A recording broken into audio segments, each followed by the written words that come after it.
High বন্ধুরা, আমি ঋষি কৌশিক। আমি সোশ্যাল মিডিয়ায় খুব একটা অ্যাক্টিভ থাকি না, কিন্তু আজকে হঠাৎ মনে হলো এই ভিডিওটা তোমাদের সঙ্গে শেয়ার করা উচিত। একটা ছোট্ট গল্প শেয়ার করব। বিষয়টা হলো হাই ভ্যালুড ওম্যান। তার আগে আমার একটা প্রশ্ন আছে সকলের কাছে। আচ্ছা, পৃথিবীর কি সমস্ত দুঃখ যন্ত্রণা কষ্ট কি শুধু মেয়েদেরই হয়? ছেলেদের কোনো দুঃখ যন্ত্রণা কষ্ট হতে পারে না? তোমরাই জানিও কমেন্ট সেকশনে, উত্তর অপেক্ষায় থাকবে। আচ্ছা, এবারে গল্পটা আসে।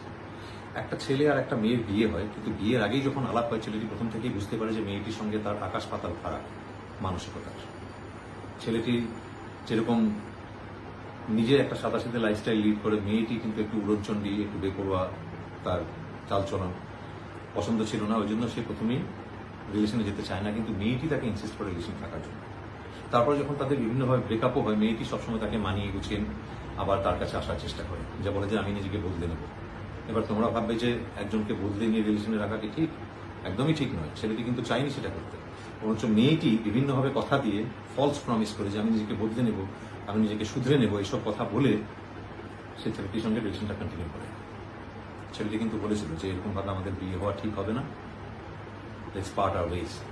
কারণ বিয়ের পরে অনেক কষ্ট করে সেগুলো আলাদা করার থেকে আমাদের এখনই আলাদা হয়ে যাওয়া। কিন্তু মেয়েটি সেটা মানেনি, কারণ তার পেছনে তার অন্য স্বার্থ ছিল যেটা ছেলেটি বুঝতে পারেনি। এনিওয়ে, ঘটনাক্রমে দুজনের বিয়ে হয়। বিয়ের পর 6 মাস মোটামুটি কেটে যায়, কারণ সেটা একটা হানিমুন পিরিয়ড বা একটা হাওয়ায় ভাসা পিরিয়ডের মতো। 6 মাস পর থেকে ছেলেটি বুঝতে পারে যে মেয়েটি নিজেকে বদলানো তো দূর, সে নিজেকে উল্টোভাবে বদলাচ্ছে, আরও বেশি তলাতলে বেপরোয়া হয়ে যাচ্ছে। তার নিজের মতো করে একটা অন্য লাইফস্টাইল সে লিড করছে। প্রথম প্রথম ছেলেটি বুঝতে পারে না, মতের অমিল হলেও ডিটেলগুলো বুঝতে পারে না। এইভাবেই দিন কাটতে থাকে। এবারে যেহেতু ছেলেটির কর্মক্ষেত্র আর মেয়েটির কর্মক্ষেত্র দুটো আলাদা, মেয়েটি নিজের কর্মক্ষেত্র বাদেও একটা সেকেন্ডারি ক্যারিয়ার শুরু করে ছেলেটির কর্মক্ষেত্রে। ভালো কথা, ছেলেটি তাকে সাপোর্ট করে, কারণ একটা মেয়ে যদি একা হাতে দুদিক সামলাতে পারে খুবই ভালো কথা। সে তাকে সাপোর্ট করে, সে নিজে কাজকর্ম করে। কিন্তু বিয়ের পর থেকেই তাদের মধ্যে অশান্তি বাড়তে থাকে।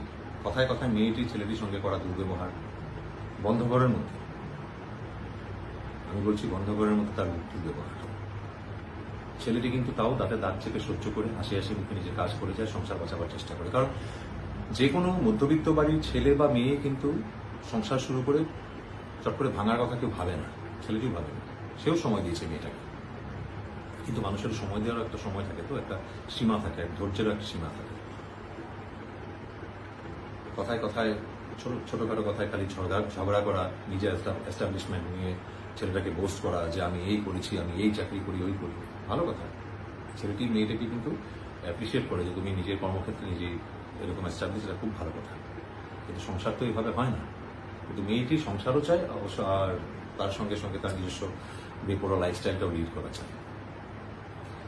বলে না, স্বভাব বদলায় না, মেয়েটিরও বদলায়নি। আচ্ছা, তোমরা বলো তো, কখনো বছরে 2-1টা অকেশনে খালি শাড়ি পরে, মাথায় বড় টিপ নিয়ে, সিঁথিতে সিঁদুর নিয়ে, এদিকে ফুটফুট করে সিগারেট খাওয়া, অফিস আওয়ারের পর তার অন্যান্য পুরুষ বন্ধুদের সঙ্গে সে বাইরে গিয়ে ড্রিঙ্ক করে পার্টি করা, এগুলোই কি হাই ভ্যালুড ওম্যানের পরিচয়? ছেলেটির খবর তো কখনো নেয়নি, খালি খবরদারি করে গেছে। ছেলেটির স্পেসে কিন্তু মেয়েটি সবসময় ইনভাইট করে, কোন কোন বন্ধু বান্ধব কার সঙ্গে কোথায় গেল, কোথায় কি করছে, সব জানা চায়। ছেলেটি কিন্তু কখনোই মেয়েটির স্পেসে নাক গলায়নি। তার কোন বন্ধু বান্ধব, কে কোথায় থাকে, কি করছে, কোথায় যাচ্ছে, কিচ্ছু বলে না।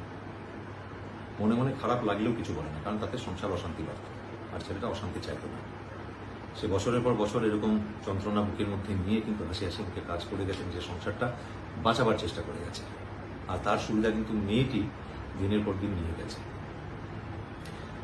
এর মধ্যে 12টা বছর কেটে যায়, একটা যুগ। এর মধ্যে কিন্তু 12টা বছর ছেলেটির জীবন থেকে চলে গেছে। সে যখন আর পারছে না, সে মেয়েটিকে বোঝায় যে এইভাবে আর সম্ভব না, এরকমভাবে ক্যারি ফরওয়ার্ড করা ছেলেটির পক্ষে সম্ভব না, প্রয়োজনে তাকে তার নিজের জীবনটা শেষ করে দিতে হবে। এই কথাটা শোনার পরেও কিন্তু মেয়েটি বেপরোয়াভাবে একটাই কথা বলে যে তুমি তোমার মতো থাকবে, আমি আমার মতো থাকবো।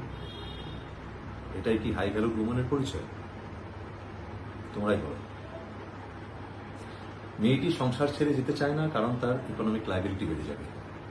বরের বাড়িতে থেকে বরের ঘাড়ে কাঁঠাল ভেঙে নিজের লাক্সারি লাইফস্টাইল লিড করাটা কতটা ইজি সেটা মেয়েটা খুব ভালো করে জানে।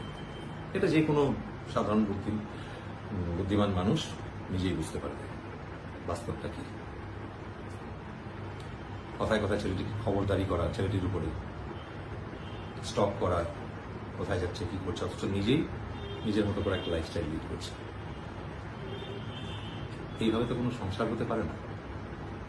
কারো গায়ে যদি টিউমার হয়, সেটা বছরের পর বছর বাড়তে বাড়তে ক্যান্সারাস ফর্ম নেয়, তাহলে 12 বছর হয়ে গেছে বলে সেই মানুষটা কি মায়া জাগিয়ে টিউমারটাকে বাঁচিয়ে রেখে নিজের মৃত্যুর পথে এগিয়ে যাবে, নাকি অপারেট করে বাদ দেবে? তোমরাই উত্তর দাও, কি করা উচিত? এই কথাটাই কিন্তু ছেলেটা মেয়েটাকে সসম্মানে বুঝিয়েছিল, কিন্তু মেয়েটি সেরকম ভাবে একটা বেপরোয়া উত্তর দেয়।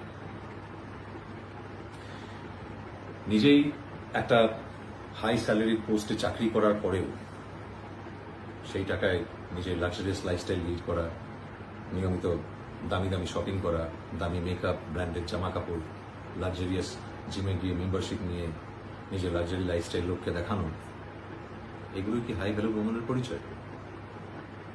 আর সেই মেয়েটি ছেলেটিকে বাইরে বদনাম করার বাদেও নিজেকে এমন সুগার কোট করে রেখেছে এতদিনে যে তার মতো লক্ষ্মীমন্ত আর সংসারী মেয়ে পৃথিবীতে দ্বিতীয় একটা হয় না, হয়তো সত্যিই হয় না। এরকম দুমুখ মেয়ে হয়তো হয় না কোথাও। সে আবার ছেলেটাকে বদনাম করার জন্য তার পরিচিত লোকেদের সামনে এটাও বলেছে ছেলেটার নাকি মানসিক ভারসাম্যহীনতা চলে এসেছে, তার মানসিক রোগ হয়েছে। ছেলেটাকে নাকি বহু বছর ধরে সেই কাজ এনে দেয়। এইসব কথার পরেও সেই ছেলেটি কিভাবে মেয়েটার সঙ্গে সংসার করবে? আর এই নিয়ে কথা বলতে গেলেই কথায় কথায় ছেলেটিকে বিভিন্ন কমিশন, পুলিশ, সাইবার ক্রাইম এইসবের ভয় দেখায়, কিন্তু ছেলেটি ভয় পায় না, কারণ ছেলেটি আসল সত্যিটা জানে কবে থেকে কোথায় কি কি হয়েছে।